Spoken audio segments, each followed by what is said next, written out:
Hello நண்பர்களே, cooker வச்சுருக்கிறோம். அதில் வேகமான ஒரு வெஜ்ஜு பிரியாணி தான் சமைக்க போகிறோம். அதுக்காக கொஞ்சம் ஆயிலை ஊற்றி கொடுத்துருக்கிறோம். அதுக்குள்ளே பட்டை, கிராம்பு, ஏலக்காய் போட்டு அது கூடவே தக்காளி, பெரிய வெங்காயம், பீன்ஸு, கேரட்டு போட்டு பச்சை மிளகாய் போட்டு நல்லா வணக்கி எடுத்துக்கலாம்.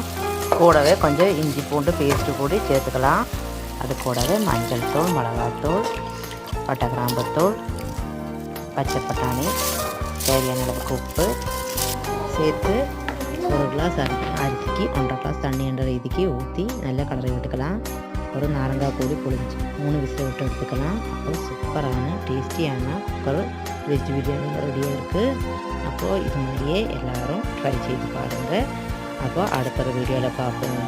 அது வரைக்கும் எல்லாத்துக்கும் பாய்.